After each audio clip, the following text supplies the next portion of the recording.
शेतकरी मित्रांनो, नमो शेतकरीचे 2 हप्ते तुम्हाला मिळणार आहेत का नाही ते एकत्र नाही हे समजायलाच माहित आहे. पण हे 2 हप्ते तुम्हाला मिळणार का नाही हे का माहित आहे की जे काही पीएम किसानची जून महिन्यामध्ये केवायसी बंधनकारक करण्यात आली होती ती केवायसी न केल्यामुळे शेतकरी अपात्र करण्यात येणार आहेत. आणि यामध्ये तुम्ही केवायसी केलेली आहे का, त्याचबरोबर हे हप्ते 2 हप्ते कधी मिळणार आहेत आणि किती मिळणार आहेत संपूर्ण माहिती व्हिडिओमध्ये पाहणार आहोत. पण त्याआधी नवीन असेल चॅनलला सबस्क्राईब करा. शेतकरी मित्रांनो, तुम्हाला माहित आहे जे काही मागील पीएम किसानचा 23वा हप्ता तुमच्या खात्यावर जमा झालेला आहे त्या हप्त्याच्या आधी तुम्हाला सांगण्यात आले होते की ज्या शेतकऱ्यांनी पीएम केवायसी केलेली वैयक्तिक मोबाईलद्वारे केवायसी करता येत होती ती केवायसी बऱ्याचशा शेतकऱ्यांनी दुर्लक्ष केली किंवा काही शेतकऱ्यांनी केली.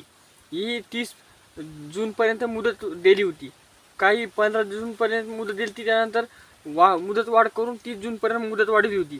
पण बऱ्याचशा शेतकऱ्यांनी केवायसी केलेली नाही. आणि त्या शेतकऱ्यांचं काय होणार? तर शेतकरी मित्रांनो, महाराष्ट्र सरकारने काय अद्याप काही नियम लावला नाही. पण नमो शेतकरीचा हप्ता जेव्हा तुमच्या खात्यावर जमा करणार त्याच्या आधी नमो शेतकरीसाठी पीएम किसानचे जे पात्र शेतकरी आहेत त्यांच्या डाटाच्या आधारावर नमो शेतकरीसाठी पात्र होत असते. पण जर तुम्ही केवायसी केली नसली तर तुम्हाला हे 2 हप्ते एकत्र मिळणार नाहीत, कारण की हे पैसे तुमचे योजना बंद झाली म्हणून तुम्हाला दाखवण्यात येणार. कारण की शेतकरी मित्रांनो, ज्या शेतकऱ्यांनी केवायसी केली त्यांच्याच खात्यावर फक्त हे 4 हजार रुपये खात्यावर जमा होणार आहेत. कधी होणार आहेत तर शेतकरी मित्रांनो, जे काही नमो शेतकरीचा 8वा हप्ता आणि 9वा हप्ता आहे हे दोन्ही हप्त्याच्या तारखी होऊन गेलेले आहेत. पण सरकार पैसे का पाठवत नाही? तर शेतकरी मित्रांनो, सरकार जे काही पीएम किसानचा डाटा आहे ते घेऊन आता 10 ते 15 दिवस झालेले आहेत. आता या डाट्यानुसार कोणते शेतकरी पात्र आहेत, कोणत्या शेतकऱ्यांनी पुन्हा केवायसी केली, कोणत्या शेतकऱ्यांनी नवीन नोंदणी केली याची समधी जात पडताळ चालू आहे. त्यानंतर शेतकरी मित्रांनो, जे काही कर्जमाफी चालू आहे या कर्जमाफीमध्ये 30 जुलैपर्यंत कर्जमाफीचा म्हणजे की संपूर्ण शेतकऱ्यांची कर्जमाफी असं जार काढण्यात आला आहे. त्या अनुषंगाने या 30 जुलैपर्यंतचं हे कर्जमाफीचंच वातावरण राहणार आहे.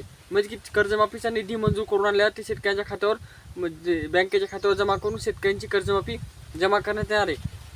त्या शेतकरी मित्रांनो, हे हप्ते कधी जमा करणार? तर शेतकरी मित्रांनो, यासाठी जो काही वैयक्तिक निधी आहे नमो शेतकरीचा तो निधी केंद्राकडून ते मंजूर करून ते जेव्हा आणतात त्यानंतर शेतकऱ्यांच्या खात्यावर जमा होणार. तर यासाठी तुम्हाला सप्टेंबर महिन्यामध्ये पहिल्या आठवड्यामध्ये पैसे मिळू शकतात असा वरून आपण माहिती काढलेली. आता ही माहिती तुम्हाला कशी वाटते आणि कधी पैसे जमा होऊ शकतात हे तुम्हाला पण वाटत असेल तर कमेंट करून सांगा. कारण की शेतकरी मित्रांनो, हे पैसे जमा होण्यात इतकं सांगितण्यात आले, पण कधी होतील काय होतील हे सांगण्यात नाही आलं. आता यामध्ये कृषी मंत्री दत्तात्रय भरणे यांचा खूप मोठा रोल आहे की ते सांगायचं काही दिवसात होणार आहेत. आता काही दिवसामध्ये कोणते दिवस आहे, किती तारीख आहे हे काय सांगण्यात नाही आलं.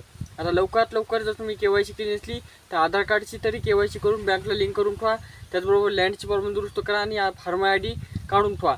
जर हे नसताना तर तुम्ही कसेच पैसे घेऊ शकणार नाहीत ह्याची, कारण की शेतकऱ्यांसाठी खूप सारे बंधन काढण्यात आले आहेत, नवीन अडचणी काढण्यात आहेत. त्यामुळे शेतकरी अपात्र करण्याचे कामं करत आहेत आणि अपात्र झाल्यानंतर या योजनेतून कमीत कमी शेतकऱ्यांची पात्रता राहून कमीत कमी पैसे सरकारला तुम्हाला द्यायचे काम पडावं असं सरकारचं धोरण आहे. आणि यामागे तुमचं काय लक्ष आहे, तुम्ही कशा प्रकारे याच्यावर प्रतिकार देता, कामं करता का नाही याच्यावर अवलंबून आहे. कारण की जर हे कामं केले नाही तर तुम्हाला पैसे मिळणार नाहीत. ही माहिती होती, कशी वाटली कमेंट करा, मित्रांना पाहुण्यांना शेअर करा. भेटूया नेक्स्ट वेळी, तोपर्यंत धन्यवाद.